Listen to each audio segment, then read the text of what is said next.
రెడ్డి గారు. నమస్కారం సార్. ఈ పెన్షన్ల విషయంలో నేను గౌరవ ముఖ్యమంత్రి వర్యులు గారికి అభినందన తెలియజేసుకోవాలనుకుంటున్నాను. ఎందుకంటే ఆయన ఎలక్షన్ సమయంలో చెప్పిన విధంగానే 3,000 రూపాయల పెన్షన్ని 4,000గా అధికారంలోకి రాగానే చేశారు. ఇది ఒక గొప్ప రికార్డ్, ఒక గొప్ప చరిత్ర అధ్యక్ష ఇది.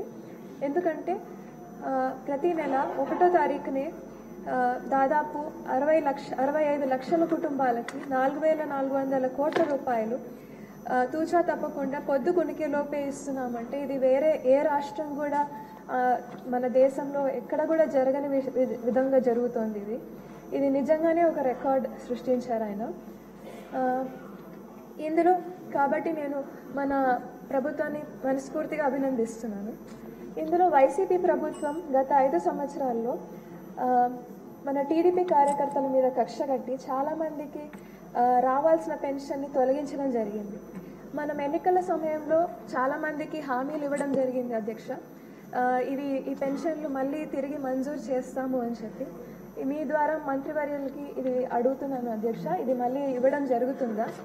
రెండో విషయం అధ్యక్ష, వైసీపీ ప్రభుత్వం హయాంలో చాలామంది అనర్హులకి కూడా ఈ పెన్షన్లు మంజూరు చేయడం జరిగింది. ఇది కూడా ఒకసారి రీవెరిఫై చేసి అర్హులకి మాత్రమే అందేలా చూసుకోవాలని ఒకటి కోరుతున్నాను అధ్యక్ష.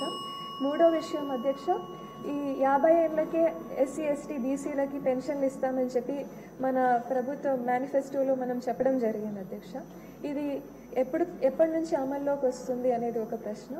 ఇంకా సదర్న్ క్యాంపులు అధ్యక్ష, మామూలుగా ఇది పర్సంటేజ్ సర్టిఫికెట్లు ఇచ్చే సదర్న్ క్యాంపులు బాగా లేట్ చేస్తున్నాయి అధ్యక్ష. ఈ వికలాంగులకి ఇచ్చే పర్సంటేజ్ సర్టిఫికెట్లు అవి ఎప్పటి నుంచి అవి ప్రతి ఒక్క నియోజకవర్గం ఒక హెడ్ క్వార్టర్స్లో ఒక సదర్న్ క్యాంప్ ఏర్పాటు చేయగలిగితే వీళ్ళు పడే ఇబ్బందులు చాలా వరకు తగ్గుతాయి అధ్యక్ష.